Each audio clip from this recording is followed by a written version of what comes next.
Hola Ahora, Vicente, ¿cómo estáis? ¿cómo estás? Bien, ¿y tú? Aquí bien wild, aprovechando el veranito, Hoy así sí que que calor hace. si no estoy con tan buena luz como tú, pero por lo menos estoy conectado con la Pachamama, así que bien. Importante. Oye, me encanta lo que me acaba de pasar porque te estaba esperando. Es primera vez que invito a alguien en un Instagram Live. Entonces dije, uy, no sé qué hago, se me perdió Vicente, pero me No, encanta que está me bien. haya pasado esto porque cuando hablamos en público nos pueden pasar miles de cosas. Me puedo Exacto. caer, se me puede apagar el computador, se me puede olvidar alguna cosa y no pasa nada. Eso es súper importante. Oye, Vicente, yo te estaba presentando, yo le estaba diciendo que tú eres coach, que eres experto en programación neurolingüística, que ahí quiero que me cuentes de qué se trata esto. Y bueno, y también tienes mucha experiencia en los miedos. ¿Por qué no da tanto miedo hablar en público, Vicente? Bueno, y preséntate un poquito tú. Bueno, así como, bueno, soy Vicente Pérez, soy coach hace como 17 años en realidad. Hace ya 10 años que estoy dedicado a la consultoría 100%, 11 años en realidad. Así que nada, me descubrí la programación neurolingüística por esos tropiezos sincrónicos de la vida. Tanto como tú dijiste, justo sirvió esto para este atraso de no saber con justamente las cosas que aparecen, que son aprendizaje. Y la vida te va llevando sincrónicamente hacia ciertos aspectos importantes y del psicodrama caí la PNL, la PNL al mentoring y la verdad caí en la hipnosis clínica ericksoniana, así que me dedico básicamente a ayudar a la gente a sacar su máximo potencial desde distintas ciencias de la conducta humana, o tecnología de la conducta humana, como se habla hoy día. Así que eso. Bueno, Oye, y Vicente, y en todos tus años de experiencia, me imagino que tú has tratado con muchas personas que tienen todo tipo de miedo. Pero este miedo de hablar en público, ¿por qué nos da tanto terror? Porque yo tengo que confesarles una cosa, yo cuando era chica le tenía pánico a hablar en público. Ya yo jamás en la vida pensé que iba a terminar trabajando en televisión y después que iba a terminar hoy día trabajando en una que es mi gran pasión, que es enseñar a hablar en público. Pero quería preguntarte a ti, en mi caso, ya les voy a andar contando cómo yo lo fui solucionando y cuáles fueron los tips, pero ¿te ha pasado que llega a la consulta gente que te dice, mira, le tengo tanto miedo a hablar en público o quizás otro tipo de miedo? ¿Por qué nos da tanto miedo? sí, a ver, yo haría una distinción un poco entre dos tipos de miedo. Uno, que es el miedo que tiene un origen traumático o improntado, como una impronta, como un surco cerebral. Todas nuestras experiencias están ancladas. Cuando hablo de anclas, que es un concepto de programación neurolingüística, significa que uno se ancla a cada recuerdo. Un olor te dispara una sensación, un recuerdo. ¿Cuántas veces nos ha pasado que entras a una casa y dices, oh, esta casa tiene olor a mis primos del sur o a la casa de mi amigo? Y te trae un recuerdo y te evoca una emoción. Lo mismo ocurre a nivel negativo. Por ejemplo, las fobias son miedos improntados. Y a mí cuando chico, por ejemplo, un perro me quiso morder, y probablemente a una edad en que no lo recuerdo, queda el síntoma de la mordedura o del intento que no pude procesar en ese minuto, y cada vez que veo un perro se me dispara la sensación del miedo sin tener la construcción real, porque a veces el inconsciente borra cosas. Por lo tanto, muchos miedos que nosotros tenemos a veces no sabemos efectivamente qué son miedos, a veces son miedos transferidos. Por ejemplo, si una madre le tiene terror a las arañas, por ejemplo, una aracnofobia, obvio que a veces frente a la presencia de una araña grande, probablemente los hijos aprendan a partir de un modelo que es la mamá que grita y que se espanta, y el niño como aprende, obviamente que se dispone el día de mañana a tener ese aprendizaje como surco. Ese es un lado, es como el lado de traumas, recuerdos negativos, a veces, no sé, puede que no lo recuerde, pero quizá haya dado una disertación en público, cuarto básico, quinto básico, y un compañero que me importaba se haya reído de mí y eso marcó de alguna manera un recuerdo negativo respecto a poder hablar en público. Ahora, hay otro tipo de miedos que tienen que ver más con la relación anímica con otros. ¿Ya? Eh, el ser humano tiene una condición anímica. El ser humano se sociabiliza con otros, somos seres sociales y emocionales. Nosotros sentimos amor por otro, sentimos pena por otro, siempre tiene que ver con la relación con otro, ¿ya? Entonces, muchos miedos también tienen que ver un poco al sentido de pertenencia, que se estudia mucho como en marketing, estos como grupos de referencia, ¿ya? En donde de alguna manera yo me puedo exponer a, de alguna manera a una imagen que puede ser no la que yo creo que es la deseada. Perfecto. Entonces, parece como cuántas veces hemos visto altos ejecutivos tremendamente competentes, con estudios, muy competentes de liderazgo, que son incapaces de pararse a hablar en público. Y es porque su imagen, su rol de gerente general, no pretende que sean expuestos. En el fondo, cuando yo me elevo y me pongo en un foco, que soy observado por otros, sin duda que aparece de alguna manera esa como me van a evaluar. Exacto. Yo creo que ese es el terror, ¿no es cierto? Que nos van a evaluar, me voy a equivocar, me voy a ir a blanco, me voy a quedar en blanco. Eso es lo que más me dicen mis alumnos. Me dicen, mira, a mí me da terror, primero que nada, que me pregunten algo que yo no tengo respuesta, quedarme en blanco. Y eso es como lo que yo más escucho, ¿no es cierto? Y me encantó que me hayas dado el ejemplo de los gerentes, Vicente, porque yo creo que una de las principales puntos cuando una persona me dice, Maca, tengo miedo al hablar en público, es simplemente yo el consejo que les doy es parte siendo tú mismo a la hora de hablar en público. Entonces, ¿qué pasa? Los grandes ejecutivos, o muchas veces cuando tenemos que hacer una exposición en un público que no conocemos, creemos que tenemos que hacer otro papel. Una Maca que yo no soy. Me tengo que poner seria, tengo que hablar en difícil. Y ahí, ¿qué pasa? Yo no conecto y me pongo muy nerviosa porque estoy siendo alguien que yo no soy. Me explico, por ejemplo, si yo soy espontánea, no puedo hacerme la seria y voy a hablar en difícil porque me voy a poner nerviosa. En cambio, si parto siendo como soy yo, a no ser que esté diciendo algo muy grave y ahí tengo que ponerme seria, ¿no es cierto? Pero yo creo que lo primero es ser uno misma. Y también te iba a preguntar, Vicente, que muchas veces nos dicen, oye, si tú, por ejemplo, tienes un accidente manejando o te caes del caballo, el consejo que te dan es inmediatamente tratar en el menor tiempo posible volver a subirte al caballo, ¿no es cierto? Porque si no te queda ese recuerdo o ese trauma. ¿Es así? Sí, a ver, no soy experto en traumas, ¿ya? Sí, la verdad que no sería hablar, pero sí te puedo dar como conceptos como generales. El problema que tiene un trauma es que cada vez, por ejemplo, sí, por ejemplo, lo he visto mucho en fobias. Una persona que tiene este problema, por ejemplo, volviendo al ejemplo de la mamá que tiene aracnofobia, que se espanta frente a una araña pollito, ¿no? Y que la hija o el hijo ven esto, y el problema es que durante la vida tiene reforzamientos ese surco cerebral, o sea, ese ancla, esa como raya en el disco, que queda súper grabado en el inconsciente. Yo me voy a encontrar con muchas arañas más en mi vida, muchas veces. Y cada vez que me encuentre con una araña, voy a reforzar el músculo del trauma. Por lo tanto, no sé, por ejemplo, casos, por ejemplo, de, de perros. Es imposible no vivir con los perros. Vaya a un condominio, te encontré con un perro. Vaya a la calle, te encontré con un perro. Vaya a la playa, te encontré con un perro. Entonces, la repetición hace que en el fondo el trauma se intensifique.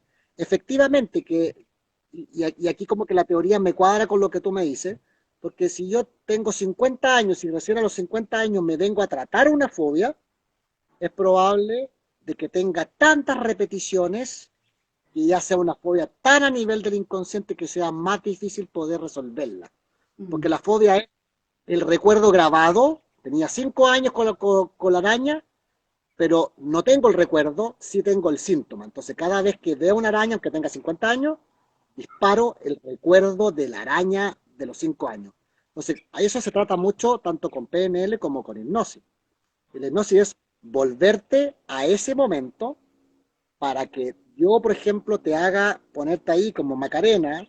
Digo, Maca, tú tienes 5 años, estás con tu mamá, que está fuera de control emocional, desbordada. Sin embargo, hay otra Macarena que está acá, está aprendiendo, que es la Maca adulta, que está aprendiendo. Y con eso tu inconsciente lo toma y ya no lo lee como un niño de 5 años que no tiene la capacidad de construir el problema, sino que Perfecto. lo va a construir. Cuando se trabaja en PNL, por ejemplo, eso se trabaja mucho con las disociaciones. Oye, En el fondo, podríamos explicar en breve lo que es la PNL, porque yo creo que hay mucha gente que no sabe. A mí me fascina la PNL, pero expliquémosle a la gente lo que es y para qué sirve. sí, la PNL es la programación neurolingüística, es una ciencia de la conducta humana que se inicia en los años 70. Hay algunos autores como Robert Dilts y Betson y otros que modelaron en el fondo la programación neurolingüística parte de la modelación, parte de los estudios en Estados Unidos donde de alguna manera se empiezan a ver por qué dos personas que tienen las mismas condiciones tienen resultados distintos. Y en esa modelación, porque es una ciencia súper completa, yo te diría que dentro de las ciencias de conducta humana que yo he estudiado, que son varias, te diría que la PNL es por lejos, lejos la más profunda y la más completa. ¿Ya? Incluso se ha ido como modernizando. De hecho, hay un Michael O'Carroll, que todavía está vivo, creó lo que se llama el código nuevo. Es una forma distinta, que es más física para poder trabajar. Pero la programación neurolingüística es justamente eso, como yo cómo soy capaz de cambiar ese recuerdo. Por ejemplo, Por eh, ejemplo, a la hora de hablar en público, la PNL, que es programar la mente, sí, haciéndome imágenes positivas, que yo de repente lo utilizo a la hora de hablar en público, que yo les digo a mis alumnos, cada vez que ustedes vayan a hablar en público, vayan a hacer alguna presentación, recuerden experiencias anteriores donde lo han hecho bien, conéctense con esa experiencia, y eso se podría decir que es PNL, ¿nos podría ayudar, Vicente? sí, la PNL significa resignificar algo, como reprogramar mi mente. ¿Ya? Ese recuerdo negativo, por ejemplo, yo con la PNL, ¿qué es lo que puedo hacer? Te puedo ver las características de ese recuerdo en una imagen, por ejemplo. ¿Cómo recuerdas tú esa imagen de ese día? ¿Cómo te ves tú? Y exploro las características de ese recuerdo. Es como que tomara la foto que tú tienes en tu mente y la mirara desde distintos lados. Del lado visual, y ahí voy a explorar las submodalidades como el brillo, la intensidad de luz, kinestésica, que es la parte física, qué temperatura tiene, sientes alguna sensación corporal, a qué distancia estás, tiene algún sonido, te ves en la imagen o estás en la imagen, estás viendo la araña con tu mamá al lado o te estás mirando cuando el trauma es muy fuerte, la gente se disocia automáticamente. O sea, se ve, la Macarena estaría mirando a la Macarena de 5 años con su mamá gritando al lado, y tú estarías, y esa característica es como lo que se grabó, es como un código, como que yo dijera un código de barra único, que cada vez que se dispara, ¡pac! Dispara este mismo recuerdo. Entonces la programación neurolingüística, que es mucho más grande que esto, porque tiene desde estrategias, tiene desde mapas, tiene desde desafíos con el lenguaje, tiene que ver con aprendizajes en líneas de tiempo, en disociación, en posiciones perceptuales, es lo más completa que te Ya, puedes pero en hablar imaginar. en público, ponte tú, ¿serviría la Para, PNL? sí, porque la PNL si tiene que ver con un origen, por ejemplo, traumático, uno puede explorar y cambiar el trauma. De hecho, yo, por ejemplo, en un programa de outplacement hace algunos años, traté a una extranjera para no dar pistas, que contrató el programa porque no le gustaba su trabajo. Imagínate, ella es europea, me quiero cambiar de trabajo. Empezamos a explorar por qué quería cambiarse de trabajo y nos dimos cuenta que su gran problema con ese trabajo en particular era que tenía que hablar en público. Ah, mira, Sí, pues. Entonces, empezamos a explorar en programación neurolingüística de dónde venía el recuerdo que la hacía tener ese miedo. Y en esta exploración, que ella lo había olvidado, se acordó que en la universidad un grupo de compañeros la había hecho bullying. ah, claro, y eso le Entonces, quedó grabado, ¿no es cierto? Por todos esos años. entonces liberamos eso y yo le instalé un ancla. ¿Qué es lo que es un ancla? En el fondo, está mismo que estoy dando sobre el recuerdo. Digo, ¿y dónde tú te has sentido que puedes hablar en público? Ella era una gran esquiadora que esquiaba en los Alpes. Era instructora de esquí. Y en ese momento donde su mente está abierta, tiene la mayor cantidad de recursos, es donde yo no necesariamente tengo que hablar con público. Yo puedo tomar una experiencia negativa, positiva, súper positiva, y traerla. yo le dejé instalada en un dedo. Entonces la hice recordar esa experiencia, vivirla kinestésicamente. Estás ahí, estás en la nieve, todas las características que me dijo ella y la llevo, de comillas, la PNL es hermana de la hipnosis clínica, porque vienen de Milton Erickson, son hermanas.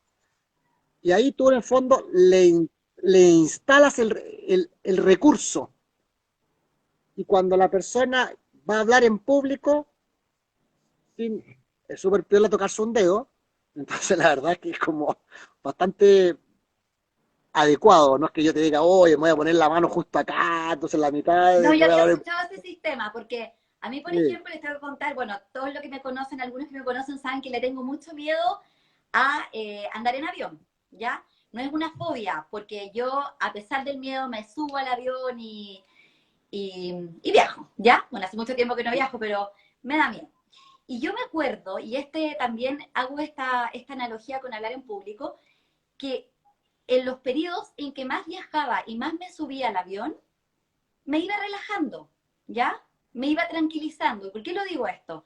Porque yo creo, a mí me acuerdo que me decían, oye, el miedo al hablar en público, respira, la respiración, conéctate con algún recuerdo. A mí, por lo menos, lo que más me ha funcionado, y es un consejo que se los quiero dar a las personas que se ponen nerviosas, es la práctica.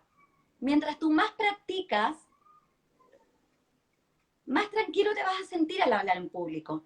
Y tú me puedes decir, Mac, es que yo no tengo muchas oportunidades para hablar en público. Tenemos oportunidades todos los días. Todos los días tenemos que exponer, o quizás estamos en un cumpleaños o en un matrimonio y alguien dice, oye, ¿alguien quiere hacer algún brindis por los novios? Y uno dice, no, por favor, que no me miren, que no me miren.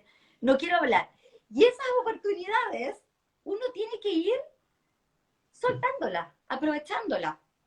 Y ese es el primer consejo desde mi experiencia, de las clases que hago yo, que es, lo primero es, hay 3 P para todos los que me están mirando, para enfrentar el miedo a hablar en público. Primero es la preparación, Vicente. Yo creo que si uno digamos, prepara una exposición, tengo que ir a una entrevista de trabajo, cuando uno prepara los mensajes, cuando uno ensaya, uno llega más tranquilo. O sea, los jugadores de fútbol, los actores, las actrices, cuando van a una obra, ensayan días, meses, para algo que a lo mejor dura una hora. Bueno, eso es lo mismo que tenemos que hacer. Y ese es mi primer consejo. No sé cómo lo ves tú, que es primero la sí, práctica y después la preparación.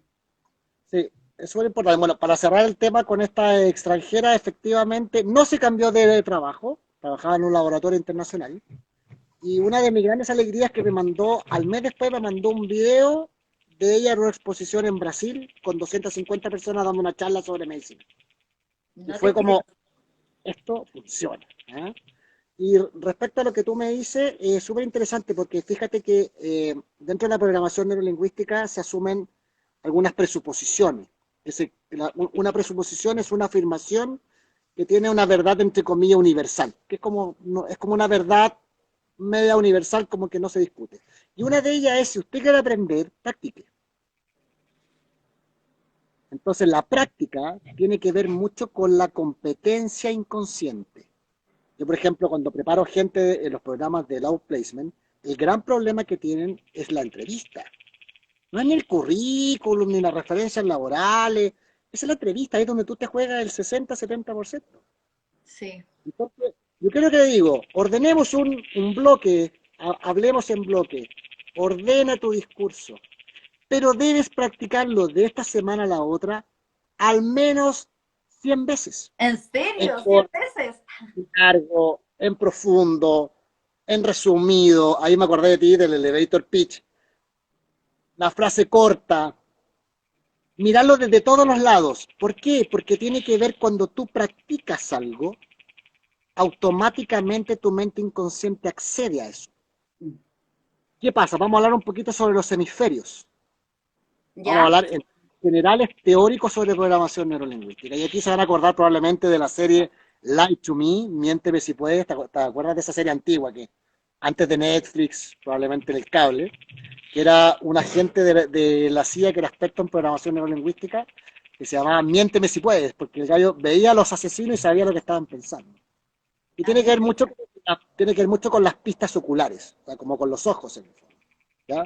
Entonces, el normal de la gente, que escribe con la mano derecha, va a recordar para el lado contrario de la mano, ¿ya? Entonces, y esto es súper interesante porque pillar a un mentiroso practicado es muy difícil. No es que les esté enseñando acá a poder mentir. A un mentiroso Pero funcional es muy difícil, lo que quieres decir tú. claro, todo lo visual se ubica hacia arriba. Yo voy a recordar visual, si soy derecho, yo cuando recuerdo algo voy a mover mis ojos hacia arriba, a la izquierda, al lado contrario de la mano a la que escribo. Y al lado derecho está la creatividad, pero está la mentira también, la mentira improvisada. Los auditivos, y te digo, ¿te acuerdas de esa canción? Probablemente tú vas a poner tus ojos a la altura de la oreja, igual. Recordado, creado. ¿Okay? Y la parte kinestésica es cuando tú te acuerdas con algo que De no lo sensaciones, ¿o no? que pueden ser negativas, una pena. ¿Qué es lo que pasa cuando una persona tiene pena? En general baja la cabeza. Los Total. ojos se van hacia abajo. El niño castigado, ¿para dónde mira? Para abajo. ¿Fija? Entonces, fíjate que tiene que ver con eso. Si yo estoy en una improvisación sobre un tema, no manejo bien el tema, voy a caer al lado creativo y ese lado es el lado improvisado. Por lo tanto, lo que tú dices de practicar es súper importante porque si yo practico un discurso, lo veo, lo preparo la programación, que es ese consejo tan sabio que acabas de dar, justamente tiene un fundamento en la programación neurolingüística, profundo. Por ejemplo, cuando aprendiste a manejar, este ya es ejemplo trillado mío, Sí, pero te iba a hablar de lo mismo. Buenísimo ejemplo. cuando aprendiste a manejar, tú eras una incompetente consciente, sabías que no sabías. Sin embargo, la práctica, hoy día puedes ir manejando, fumándote un pucho, peleando con un cabro chico, peleando con el gallo. Incluso tu mente puede irse absorta y estar en un trance transitorio y tu mente se va y de repente tú decís, no sé, iba a Win y de repente estoy en Pine y se me pasaron 10 kilómetros más. Hoy día me acordaba de Y ti no, por eso. Cuando venía manejando me y no, acordaba de ti. Porque claro, la otra vez conversamos justamente de que cuando uno recién empezó a manejar, eran tantas las cosas que nos decían, oye, preocúpate del espejo, preocúpate del primer cambio, de segunda, tercera. Y me acuerdo que yo decía, es que jamás voy a poder relajarme a la hora de manejar. Me pasa mucho en mis cursos de horario en público que me dicen, Maca, son tantas las cosas que tenemos que tener en cuenta de cómo mover las manos, de mirar hacia el frente, de partir con un inicio sorprendente, de moverme con una postura derecha, que no lo voy a poder. Y yo les digo, a ver, esto es lo mismo que manejar. Mientras más lo practiquemos, al final va a ser inconsciente y vamos a movernos con naturalidad, y vamos a mover nuestras manos, y vamos a mirar al frente y vamos a sonreír. Porque muchas veces nos olvida sonreír cuando hablamos en público, que también es importante. Entonces al final es como tú dices, es como manejar, es como la práctica lo hace todo. y hay algo súper interesante, Maca, que tiene que ver con que tú, algo que dijiste hace unos momentos atrás, y lo voy a encuadrar lingüísticamente ahí. Cuando dijiste, yo no puedo pretender hablar el que no soy, y se conecta mucho con lo que tú trabajas, que justamente es con esa marca personal. Y personal no es yo voy a transformarme en una persona X, sino que tiene que ver con el desarrollo de tu propia identidad. ¿Por qué es tan importante? Porque tu identidad está modelada o practicada o observada de toda una vida llena de anclas. Es como un espinel de anzuelos, lleno de miles de millones de anzuelos. Entonces, si yo pretendo ser otro que no soy, obviamente que voy a caer en la improvisación y mi mente frente al estrés más encima se me va a cerrar la mente. Es que La mente obvio, se obvio. cierra. Por eso que las personas estresadas no recuerdan un asalto, un accidente de tránsito, cualquier cosa, tú no lo recuerdas. Ah, mira. Y es porque se cierra la mente, Porque ¿no? otra de las presuposiciones de la programación neurolingüística que dice que el inconsciente es benevolente Ya. para que ¿Y tú, qué quiere decir eso? para que tú puedas seguir funcionando, necesitas de alguna manera tu mente como modo de protección borró la experiencia de la araña. Pero claro, quedó solo el síntoma y se borró la imagen. Entonces, cada vez que yo estoy frente a estrés, igual que en un lente óptico, la mente humana se cierra. Por lo tanto, cuando se cierra, me falta para construir el lenguaje una estructura profunda de metamodelo de la programación neurolingüística, eh, aparecen efectos en el lenguaje que elimino lenguaje, me faltan palabras, porque al cerrarse no tengo acceso a lo visual, auditivo y kinestésico que les mostré en las pistas oculares. Por lo tanto, no soy capaz de construir la experiencia porque me faltan piezas del Lego, me faltan piezas del puzzle. Por lo tanto, empiezo. ¿Y qué es lo que pasa? Como no encuentro, aparece el diálogo interno. Aparece la redundancia verbal. Bueno, como les decía, ay, la persona trata de encontrar y no lo encuentra. Y Y si me tú voy le miras las poniendo más nervioso y todo. pistas con diálogo interno, moviendo los ojos para todos lados, o tratando de buscar rápidamente en una entrevista gente, como soy headhunter también, yo los calibro al tiro, le digo, oye, ¿tú eres zurdo o eres derecho? No sé, ¿por qué me lo pregunta? O veo, le ofrezco un café y veo con qué mano toman la taza. Le digo, oye, tú en esa empresa que trabajáis, ¿de qué color era la puerta? ¿Y por qué me preguntas eso? No, es que estoy seguro que conozco esa empresa. Y Gallo mira y le calibro los ojos. Yo solamente con una pura calibra ya sé para qué lado piensa. Y Y de cuando le hago preguntas, le miro el diálogo interno y automáticamente sé si me está mintiendo. justo me estaban Como, preguntando, ¿será mecanismo de defensa inconsciente lo que estás hablando? no, son improvisaciones. Improvisaciones ya. Me pillaron en algo que no conozco, no sé cómo construir el lenguaje, por lo tanto, como bien decís tú, y ahora con ustedes, Macarena, chuta, yo no sé, pues yo no quería hablar en público, ¿y qué voy a decir? Y tienes que improvisar algo que no está preparado y de repente, bueno, qué rico estar acá, salud por los novios, no tengo idea, y el discurso podría haber dado algo mucho más lindo si hubieras preocupado, si hubieras tenido una historia, si hubieras tenido todas esas secuencias de fotos de tu historia, donde tú puedes acceder al recuerdo. Contar la historia 1000 veces, cada vez es más nutrida, más suelta tu cuerpo, porque se conecta con un recuerdo, no con una creación del minuto. La Perfecto. creación del minuto, si le pones presión, se cierra la mente. Y al Pero cerrarse también, te faltan piezas para construir el lenguaje. Entonces se tranca tu voz y ahí aparecen las redundancias lingüísticas. Bueno, lo que pasa es que y empiezan a dar vueltas y aparecen estas muletillas, los tics, las la muletillas, ansiedad. eso es un gran problema, las muletillas. Las Pero, muletillas son formas de, esto es como una bomba es como una manguera. Imagínate una manguera de agua que cada cierto rato tú la estás como apretando y sale, o cuando se corta el agua y dais la llave. sí, Cuando tú estás bajo presión, sin práctica, en un tema que no manejas, o te pillaron de improviso, con una pregunta que tú no sabes responderla, eh, automáticamente con la presión, imagínate esto en una entrevista, por ejemplo. Imagínate un político, tú que trabajaste en política, un político que de repente le hacen una pregunta y lo descolocan. Ahora, yo nunca he entendido por qué los políticos no estudian PNL. o sea, sería demasiado necesario. Bueno, pero eso pasa mucho. Y yo creo que es el principal miedo a la hora de hablar en público, es qué pasa si nos preguntan, porque por un lado está la preparación, ¿no es cierto? Pero ¿qué pasa si pese a preparar todo? Estoy hablando a los políticos y también a las personas que tienen que hacer una exposición. ¿Qué pasa si preparo todo, pero de repente mi jefe o alguien del equipo me dice o me pregunta algo que yo no tengo respuesta? Y ahí obviamente que hay ciertas tácticas que yo trabajo en mis cursos, y la primera es la pausa, ¿ya? Que la pausa sirve para las muletillas y también para las preguntas difíciles. Después de una pregunta difícil, si yo inmediatamente digo cualquier cosa, quizás contesto algo que me voy a arrepentir. Pero si hago una pausa y realmente no sé la respuesta, digo, a ver, muchas gracias por la pregunta, te lo agradezco, y mañana voy a llegar con esa información. O te agradezco esa pregunta, pero ese antecedente no lo tengo a la mano. Pero volviendo al tema principal, bla, bla, bla, bla, bla. Pero eso se aprende, ¿ya? Porque obviamente que si nos preguntan algo, siempre queremos tener una respuesta. Y hay una clave que les quiero decir a todas las personas que le tienen miedo a hablar en público. Hay tres claves que para mí son súper importantes cuando tenemos miedo, Vicente, que es la naturalidad, el corazón y la humildad, ¿ya? ¿Por qué son tan importantes estas tres palabras?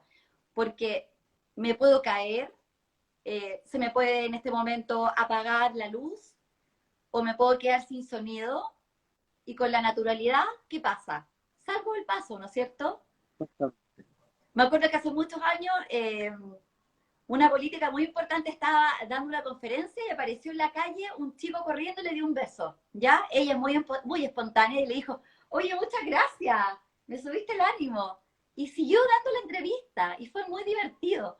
Pero ¿qué pasa si alguien vive un imprevisto como esto y dice, ay, gracias, y se descoloca? Ya, no. Esa es el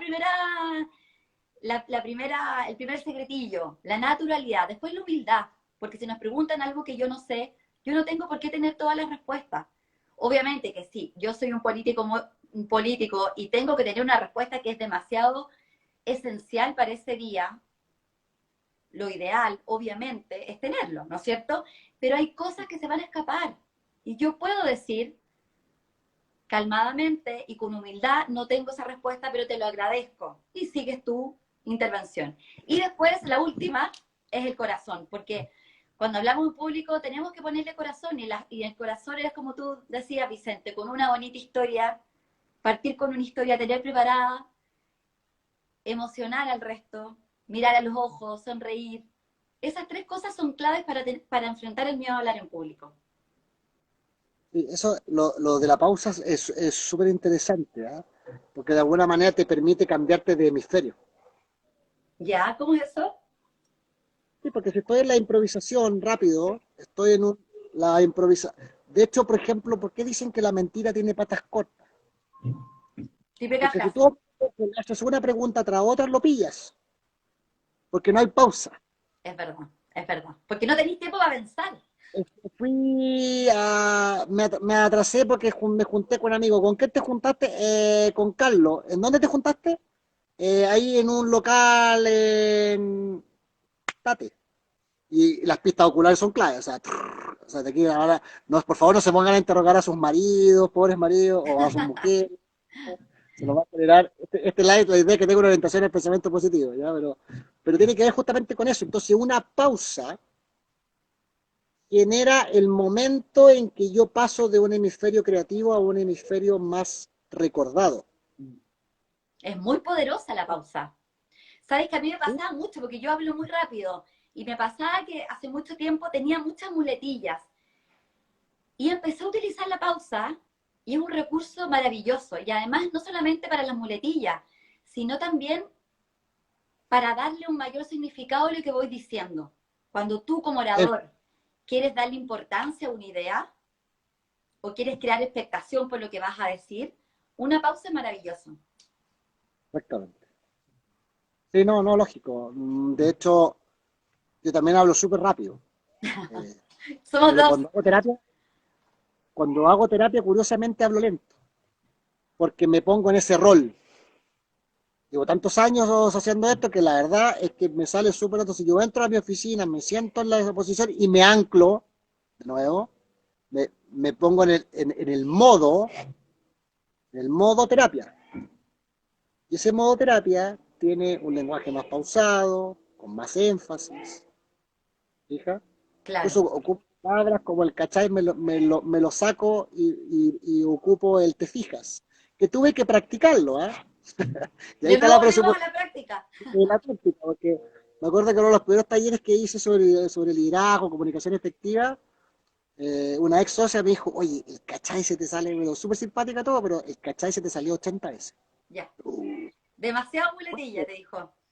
No puedo, y empecé a practicar el te fijas, te fijas, te fijas. Lo visualicé, lo practiqué, y hoy día el te fijas, en ambientes más formales, lo ocupo mucho, en distintos roles. Ahora, en un asado, no te voy a decir, oye, ¿te fijas que la carne está... Obvio, no.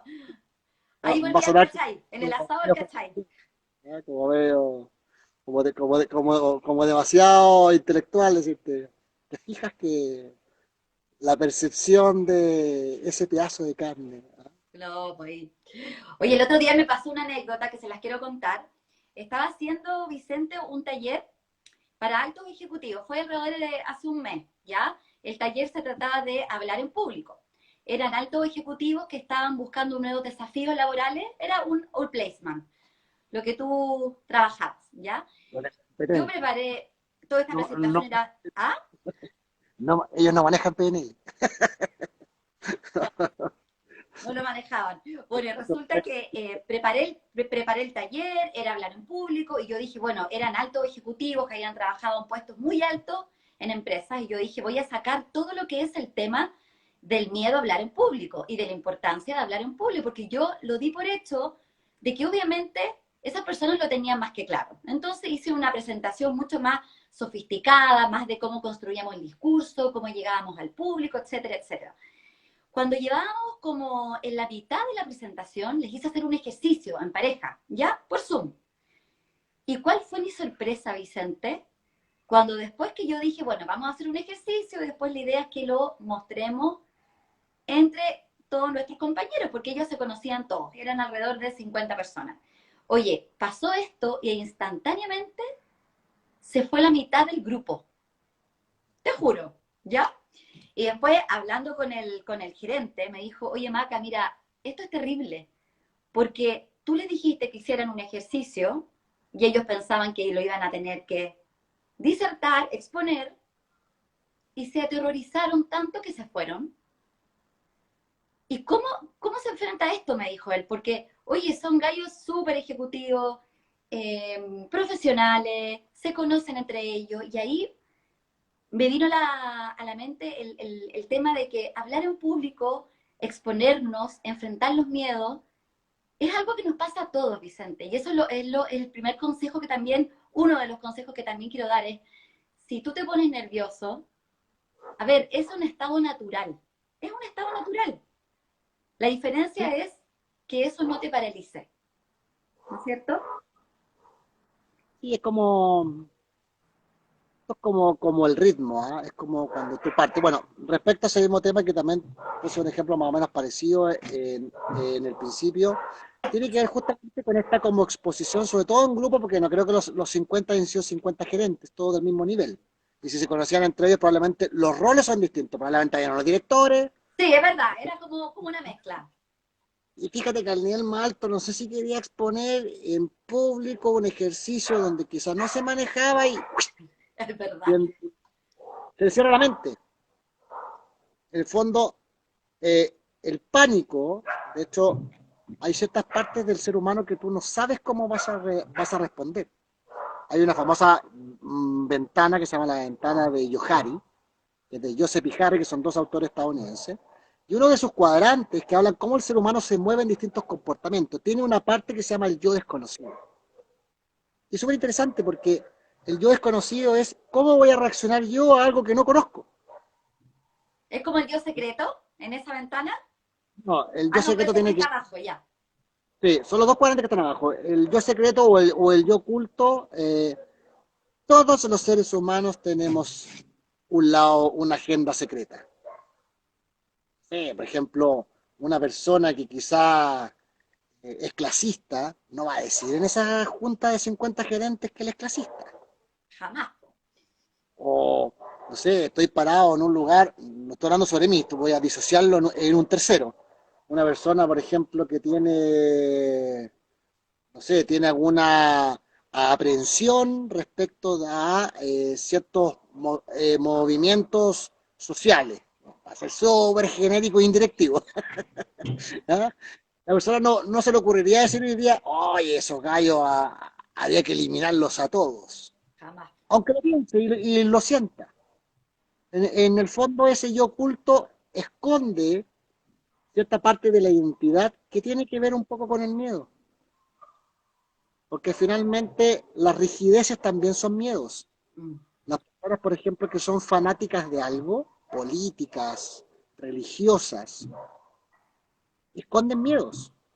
En el fondo, ¿por qué soy tan estricto y tan fundamentalista en mi modo de pensar? Porque apegándome a ese muro no tengo exposición alguna. Mm. Me siento parte de ese grupo y desde ahí yo puedo sentir no miedo, Es mi zona segura. me suena segura. Mm. Entonces, no cuestiono nada porque sin esto yo no soy nadie. Mm. Me Es cierto. expongo al mundo en esta relación anímica, que tantos filósofos hablan sobre esto, Heidegger y varios, hablan sobre la relación anímica con el resto. Entonces es súper interesante porque el miedo no solamente es arrancar, ese arranque o esa huida de esos ejecutivos fue por pánico, es como, ¿por qué tengo que exponer? Como, ¿fijáis? O El sea, miedo al obviamente, ridículo, ojo, el miedo al ridículo también. Eso es muy potente en el miedo a hablar en público. Voy a sí. ser el loco, entre Sí. comillas. Y por eso lo que tú dijiste, eso como de partir con un mensaje potente también es súper disruptivo, es como entretenido. Ay, Es como, eso es un súper, es un súper consejo que les voy a dar a los que me están escuchando ahora, que lo habíamos hablado, Vicente. Preparen grandes inicios y grandes finales. ¿Qué es un gran exacto, inicio? Un gran inicio puede ser una pregunta, una historia o una cita célebre, ¿ya? Cuando claro, yo hago un buen inicio y lo tengo preparado, me voy a sentir más segura esos primeros minutos y después todo va a fluir, ¿ya? Tratemos de huir de esos inicios que, hola, ¿cómo están? Bueno, hoy día vamos a hablar del miedo a hablar en público, tengo 3 módulos, este va a ser el temario. No, ustedes tienen que partir con algo diferente, puede ser con una pregunta, una frase célebre. con una historia. Yo una vez me acuerdo que partí una clase, eran con alumnos de MBA el año pasado, partí como si yo fuera, estuviera trabajando en el Buenos Días. Bueno, yo trabajé en la televisión muchos años y yo partí sin ni siquiera presentarme, como si fuera un despacho en directo, ¿ya? Yo llegué a la sala y dije, hola, ¿cómo están? Buenos días a todos, estamos acá en un día de invierno, vamos a entrevistar al ministro secretario general de la presidencia sobre un tema muy importante, etcétera, etcétera. Me quedé callada y dije, lo que ustedes acaban de ver, yo lo hice durante 10 años, pero antes jamás me hubiera atrevido. Hola, soy Macarena y estoy aquí para demostrarles que sí, se puede hablar en público. Y bueno, la gente decía, esta loca, ¿quién es? Que llegó haciendo un despacho en vivo y en directo. Bueno, ese es un inicio sorprendente, pero puede ser, Vicente, una pregunta, una historia, y al final también tiene que ser hacia arriba, un final no puede decir ya, bueno, nos vamos, chao. De También uno hecho, tiene que, ah, me recordaste, como te conozco desde aquellos años en Lincoln Ray, hace, primero medio, o sea, estaba hablando hace años, 1000 años. años 89, ponte tú, 90, que la caía carne así, Ay, carne de no, por plástico, favor. no tiene el código de barra, ni el email, ni nada. Bueno, pero yo me acuerdo que un día conversando contigo, que es súper interesante esto que acabas de decir, tú estudiaste periodismo porque querías trabajar en una editorial. Entonces, para mí siempre fue muy sorprendente esa capacidad, y ahí hablo un poco sobre ese ADN que tiene cada uno en su marca. Porque tú pues, te iniciaste laboralmente en Televisión Nacional, yo me acuerdo patente haberte visto en Buenos Días a Todos, con Felipe Camiroaga, que en paz descanse, y en esta improvisación que era tan dinámica. Pero fíjate que si yo lo miro desde esta perspectiva, desde la programación neurolingüística, lo que tú dijiste hace un dato atrás respecto a, no sé exactamente lo que dijiste, pero hablaste un poco sobre la identidad de cada uno, que uno tenía que ser como es. Tú eres una persona, Claro, que es la marca personal. Si yo soy una persona seria, exacto, no puedo intentar ser un orador chistoso. Vayamos exacto, agregando algunos ingredientes, pero no voy a pretender ser lo que no soy. Súper cortito. Yo me acuerdo cuando llegué a trabajar en televisión, yo trabajaba detrás de las cámaras, ¿ya? Y me acuerdo que una vez mi jefe me dijo, Maca, hay un cupo, o dos, no me acuerdo, y vas a tener que hacer una prueba de cámara tú y Álvaro, se llamaba otro periodista. Mañana va a ser la prueba de cámara y prepárate. Imagínate lo nerviosa que yo estaba. El Buenos Días a Todos en ese momento era pero el programa estrella, yo quería estar ahí en la calle, ser reportera. Bueno, y yo decía, Dios mío, Álvaro me va a ganar. O sea, Álvaro es tremendo periodista y tiene un estilo que a mí me encantaría tener y yo no lo tengo. Yo decía, es un gallo súper, súper directo, súper técnico, súper informativo. Y yo soy un estilo mucho más espontáneo, más relajada. Ya, bueno, fuimos ese día y me acuerdo que el camarógrafo me dijo, Maca, ¿quién quiere partir? Y yo dije, voy a partir yo, porque si lo veo a él, me voy a sentir tan insegura que no me voy a atrever a hacerlo, ¿ya?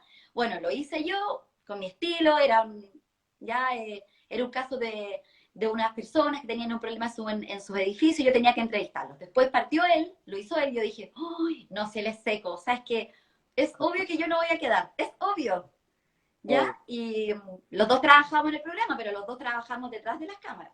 La Las cosa es bambalinas. que, imagínate mi sorpresa cuando un día se me acerca mi jefe y me dice, Maca, bueno, el Tata, que yo adoraba el Tata, me dijo, bueno, la prueba de cámara, ya tengo el resultado y quiero decirte que te fue increíble. Yo le dije, en serio, Tata, pero es que yo sentí que Álvaro, no, Álvaro también, también, ustedes dos van a ser despachadores. Bueno, en ese tiempo eran muchos, pero tú tienes un estilo que se acomoda mucho al buenos días a todos, de cercanía, etcétera, etcétera. Pero Álvaro también es muy importante su estilo para quizás la noticia más dura, ¿ya? Para hacerlo más rápido, este es un ejemplo que le quiero decir a todos los que me están escuchando. Tenemos que ser nosotros, porque cuando somos nosotros y nos conectamos con nuestro estilo, con nuestro sello personal, el otro conecta también con nosotros. Esto se llama rapport en PNL. Ah, sí, sí, me encanta el rapport. Mira, fíjate que esa historia me hizo recordar la historia del Rumpi. ¿Ya? No es como personaje, independiente de las críticas que puedan haber de distintos sectores, pero el Rumpi es una persona que estudió comunicación audiovisual, es muy amigo con un hermano mío, por tanto, por eso que conozco esa historia. Y él, trabajando tras bambalinas, exactamente tras cámara, en un entretanto, se manda un speech y habla con alguien. Así que el carrete, loco, así que, pa! Y alguien lo escucha, creo que era el director, en esa época se llamaba, el primer programa que hizo fue La Jaula del Mono, creo yo. Uy, no me Era un acuerdo, ya, bueno, ¿y? la bohemia santiaguina para hablar de los carretes de la bohemia santiaguina. Era como, estoy hablando en los años 90, ¿te fijáis? Y él empezó como a comentar los carretes y fue la voz y la identidad de él que nunca se modificó, que le dio el éxito hasta el día de hoy. No sé, que quizás ha ido cambiando en el tipo de público, pero es el tipo, es el estilo de él. El mismo que tuvo Bombalé, por ejemplo. Técnico, duro. Es su identidad, él nunca quiso moderar a otro. Exacto, y al final tu identidad tú la vas potenciando, porque Exacto. todos tenemos nuestro público. Cuando tú construyes, cuando tú trabajas una marca personal, si le quieres caer bien a todo el mundo, es cuando no tienes marca personal, porque es imposible. Siempre van a haber Claro. personas que van a decir, me carga este reportero, me carga esta persona que habla de esta manera, oye, me carga que se hace el chistoso. Pero hay gente que va a decir, me hace mucho sentido, y eso es la PNL también, que cada uno tiene un mapa determinado y específico. Cuando tú te conectas con tu identidad, en el fondo eres absolutamente un fluido de emociones positivas. La mente se abre. Si yo pretendo transformarme, probablemente si fuera actor, y que es la gran característica que tienen los actores, que se logran poner en otros papeles a tal nivel que lo viven. ¿Sí? Eh, pero si yo pretendo ser otro que no soy, voy a estar en una lucha entre mi identidad y yo, que es una incongruencia, es como, esto sí que he repetido, como, no. O el Chavo del Ocho cuando decía, no te voy a dar. ¿Verdad? Y eso se nota. ¿Sí o no? Y eso se nota en el cuerpo. Cuerpo, lenguaje y emociones, haciendo un poco al coaching ontológico, que es la triple coherencia. En el fondo, yo tengo este diálogo interno y empiezo a jugar con el lápiz, empiezo con la muletilla, empiezo a agarrar, Se caigo en la nota, se revolución, nota. se me mueve la mano, me tirita, me tomo todo el vaso de agua. No soy capaz de entrar en pausa y después me arrepiento porque caigo en un tren lingüístico que me arrastra como un dominó. ¿Te fijáis? Entonces es súper importante el autoconocimiento. La marca personal no es yo me quiero parecer, no sé, a Don Johnson y ando con una camisa de lino. Es ¿Ah? descubrir lo que eres. Cómo me vería de Don Johnson? Miami Vice, así. Esa sí que es vieja, así. ¿Ah? No, O, es descubrir lo que eres tú. Hacerte o ver- consciente de tus fortalezas y darlas a conocer y comunicarlas. puede ser que son Oye, tan malos Vicente, nos los quedan súper dobles. poquitos minutos y podríamos dar, como hacer como una especie de Cierre. resumen muy, muy cortito para que la gente se vaya con algunos consejos bien concretos. Yo voy a decirlo muy cortito lo mío, después tú dices lo tuyo, ¿ya? Perfecto. Para todos los que le tienen miedo a hablar en público. No estamos hablando, hay gente que le tiene mucho terror, hay gente que le da ansiedad. Recuerden, lo primero es la práctica. Aprovechen todas las oportunidades para hablar, para dar su opinión. se van a dar cuenta que poco a poco se van a ir relajando, ¿ya? Lo segundo, la preparación. Siempre hay que llegar preparado, preparando 3 mensajes, un buen inicio, como les dije, y un buen final. Van a llegar mucho más tranquilos y además van a causar una tan buena impresión que se van a sentir tan bien que al final todo va a fluir, ¿ya? Y lo último es ser naturales. Acuérdense, naturalidad, humildad y corazón. Muchas veces nos vemos o parecemos más nerviosos de lo que realmente nos sentimos. Muchas veces uno dice, oye, me veía tan nervioso y nadie lo notó. Entonces, eso sería mis consejillos para que se los lleven. Yo me siento presionado a cerrar con una frase célebre, Ah, con de un buen, veras, de veras. si usted quiere aprender, practique. No, no, no, súper importante lo que dices tú. Recordar ese manejar lo que es la competencia inconsciente. No olvidemos que el inconsciente pesa el 75% de nuestras decisiones. Están practicados, yo cuando me ducho,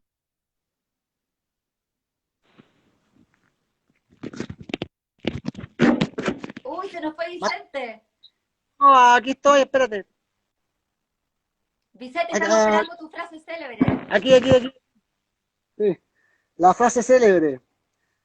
Eh, si usted quiere aprender, practique. Esa es como la presuposición clásica cuando uno aprende a manejar, es incorporar esa competencia inconsciente. Yo no me lavo los dientes o me ducho pensando en que me estoy lavando el cúbito izquierdo, me estoy lavando el radio derecho. Me ducho nomás. Tirarse a la La piscina. práctica es exactamente lo mismo. Confíen en su inconsciente. La práctica hace lo automático. Por ejemplo, el deporte, las artes marciales, justamente hablan sobre lo automático. Yo no estoy pensando, oh, voy a dar un golpe, voy a defender, voy a contraatacar. Es la práctica repetitiva lo que hace eso. ¿Ya? Conózcanse a ustedes mismos. Creo que el autoconocimiento como esencia de la marca personal es tremendamente poderoso para no solamente impactar en lo que ustedes quieren hacer, sino que lo más importante es que para que sean felices. Porque cuando una persona está hablando en público, aunque sea tímido, dentro de su estilo, si lo hace bien, va a hablar siempre bien. Así que espero haber cerrado con una buena frase. Para la próxima voy a preparar una frase más... Oye, Bueno, tengo una frase que me encanta, porque se me olvidó decir que es muy importante poner el corazón cuando estamos hablando en público. La gente va a olvidar muchas cosas, va a olvidar lo que les dijiste, pero nunca van a olvidar lo que les hiciste sentir. Eso es muy importante a la hora de hablar en público. y Así ahí está el que ancla. ahí está el ancla. Exactamente. Oye, Maca, para mí ha sido un placer, no solamente porque te conozco a nivel profesional y a nivel personal, sino que ha sido un espacio de poder compartir, de poder compartir estas experiencias mías, darle un poquito de tecnicismo, intenté ser lo más sencillo posible en estos ejemplos que a veces parecen difíciles, pero esa es otra cosa, hay que mirar las cosas como más simples. ¿Ah? No, tremendo. Vale. Aparte la PNL, Vicente, bueno, que todos te Vamos. sigan, ¿no es cierto? Que todos te siguen en ¿Cómo? Instagram. Sí, pues, Vicente Pérez Mardones, no hay otro como yo. Eso. Nos vemos en la próxima, all right. No, Vicente es un tremendo coach. Yo se lo recomiendo a todos y a todas. Muchas gracias, Maca, por tus recomendaciones. Así que Sí. nada, yo estoy increíble, Maca, porque conozco tu trabajo hace muchos años y nada, sé que estás para esto y mucho más. Sí, síganme a mí, síganme en Maca Sabe, Instagram Maca Sí, Sabe o Macarena Saavedra en LinkedIn y ahí estoy siempre dando consejos, recomendaciones de marca personal y de hablar en público. perfecto. Un besito, Fantástico. Vicente, y un besito a todos. Ahí estaba viendo todos los mensajes. Acuérdate de dejarlo guardado en el canal para que quede, para que lo sigan viendo. Ay, ya, voy a ver si lo logro. Guardar en el IGTV, eso. Ya, Vicente. Que vaya Chao a bien, un abrazo. todos. Nos vemos. Chao. Chao.